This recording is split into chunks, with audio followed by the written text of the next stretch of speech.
لو عاوز تلم وتراجع انجليزي تالتة اعدادي ليلة الامتحان فالفيديو ده ليه. الفيديو ده باذن الله هعرفكم ازاي تتعاملوا مع القطعه وسؤال الباراجراف وكمان الجرامر، وطبعا اهم الطرق واهم الحاجات والتريكات اللي تعملوها ليله الامتحان عشان تقفلوا ماده الانجليزي. قبل ما ابدا الفيديو انا عاوز اتكلم بس عن حاجه معينه.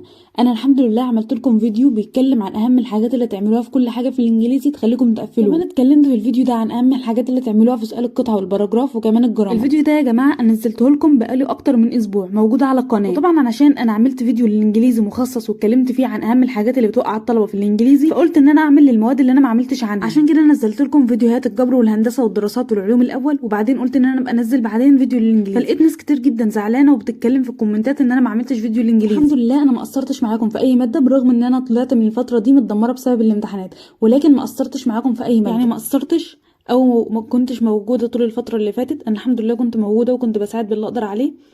فانا عايزاكم بس ان انتوا تدعوا لي وتقدروا بس المجهود اللي انا بعمله. اللي انا عاوزه اقوله ان انا انسانه وعندي مشاعر، وحتى كمان انا ما باخدش الناس اللي فاكره ان انا مثلا باخد فلوس او باخد اجر مقابل اللي انا بعمله ده. انا ما باخدش فلوس يا جماعه، ولا بتربح اي حاجه من اللي انا بعمله. فعايزاكم تعاملوا بس على اني انسانه ولنا مشاعر ولازم نحترم مشاعر بعض. انا عمري ما قصرت والحمد لله زي ما قلت لكم انا هفضل النهارده الحمد لله اخر ماده معانا وهي الانجليزي، وان شاء الله هنعمل الفيديو النهارده واعرفكم ازاي تلموا القطعه والباراجراف وكل الحاجات وكل التريكات بتاعه الانجليزي وتقفلوا كمان الماده. يلا بينا نبدا الفيديو بتاعنا. اول حاجه في الفيديو بتاعنا النهارده وهي الكلمات. في ناس كتير جدا عندها مشاكل في الكلمات، وده طبعا بشوفها في الكومنتات. هقول لكم تاني يا جماعه الكلمات الحقوا بسرعه راجعوا الكلمات المهمه في كل وحده اللي بتبقى موجوده في اول مربع. راجعوا مراجعه سريعه جدا على الكلمات اللي بتبقى موجوده في اول مربع في كل وحده، لانها بتبقى شامله كل الكلمات المهمه اللي موجوده في الوحده كامله. طبعا هيجي منها اسئله اختياري وكمان هتفيدكم في الترجمه كتير. اقصد ان حفظ الكلمات اللي بتيجي في كل وحده هتساعدكم في ترجمه القطعه وكمان حل الباراجراف. وكل ما زاد عدد الكلمات اللي انت بتحفظها هتعرف تكون جمل اكتر. فما تستهترش بالكلمات وحاول ان انت تراجعها مراجعه سريعه. تاني حاجه معانا وهي القطعه. والقطعه عشان تعرف تحلها صح لازم تكون بتعرف تترجم كويس جدا، على الاقل لازم بتعرف تكون تقرب من المعنى اللي هو عاوزك توصل له. طبعا لو انت حافظ كلمات كتير وحاصله لغويه كبيره هتساعدك ان انت تحل القطعه بسهوله. طبعا وانت بتقرا القطعه لازم تقراها اكتر من مره عشان تعرف تترجمها كويس وتعرف هو عاوز يوصل لك ايه. غير ان معظم الاجابات بتاعه الاسئله بتكون موجوده في القطعه ذات نفسها. قلت لكم راجعوا على المربع الاول من كل وحده عشان ده هتساعدكم في كل حاجه، القطع والباراجراف وكمان حل الاسئله اللي بتيجي في الاختيار. تاني حاجه هتساعدك في ان انت تقفل القطع هي انك تبدا تجيب كل القطع اللي انت حلتها من اول الترم وتبدا تراجع عليها من تاني، سواء بقى تجيب شرحهم تاني او حلهم من على اليوتيوب،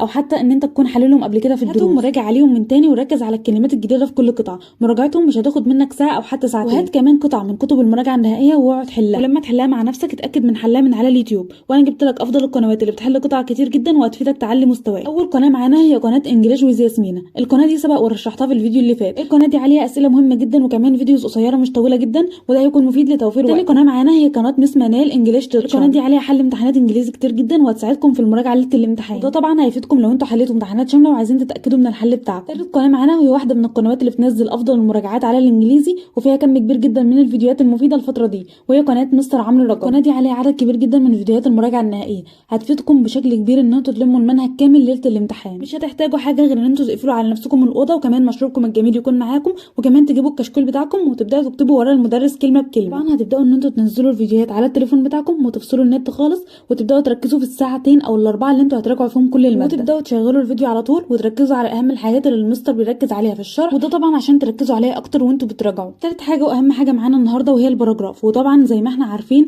ان الباراجراف بيكون غير متوقع، فلازم تعرفوا تكونوا جمل كويس جدا وتعرفوا ترصوها في الباراجراف. فيا ريت تكونوا حافظين جمل كتير جدا تقدروا تحطوها في اي موضوع، سواء بقى عن الرياضه او القراءه او السوشيال ميديا او اي موضوع يجي لكم عليه باذن الله. وما تعطل معاك في الامتحان وما تعرفوش تكتبوا جمل كتير عن الباراجراف، ترجموا جمل سهله بالعربي للانجليزي وبعدين اكتبوها في قلب الباراجراف، بس بشرط انها تكون في نفس الموضوع اللي انت بتتكلم عنه. واكتب جمل بحيث ان انت تكون كاتبها بطريقه سهله ولكن صحيحه. المهم ان انت تكتب جمل كتير جدا في الباراجراف بحيث انها تكون مختصره وصحيحه ومفيده. اوعى تسيب اي سؤال فاضي، المهم ان انت تكتب فيه. ممكن تكون الاجابه اللي انت هتكتبها صح وتاخد عليها درجات عادي، وباذن الله سؤال الباراجراف هيجي سهل وكلكم هتعرفوا تحلوه. رابع حاجه معانا النهارده وهي الجرامر. طبعا الجرامر ملوش حل ليله الامتحان غير انكم تحلوا على جميع القواعد والازمنه اللي عندكم في المنهج. حاولوا ان انتوا تركزوا وتحلوا اسئله كتير جدا على الجرامر ليله الامتحان عشان تقدروا ان انتوا تحلوا على جميع الازمنه وجميع القواعد وما تتلخبطوش فيهم. بالنسبه للفيديوهات والمدرسين اللي انا رشحتهم كلهم عاملين طبعا مراجعات نهائيه هتصل مثلا لساعه او ساعتين. الفيديوهات دي مهمه جدا لانها بتركز لك على اهم الجزئيات واهم النقط اللي في المنهج وكمان بالامثله عليهم، زائد ان انتوا لازم تحلوا ليله الامتحان من 10 ل 15 امتحان شامل، لان الحل كتير هيساعدكم ان انتوا تتدربوا اكتر على شكل الامتحان وكمان هيساعدكم ان انتوا تلموا كل جزئيات المنهج بطريقه سهله. لو طبقتم كل النصايح اللي انا قلتها لكم في كل فرع من فروع الانجليزي هتقدروا ان انتوا تلموا المنهج ليله الامتحان،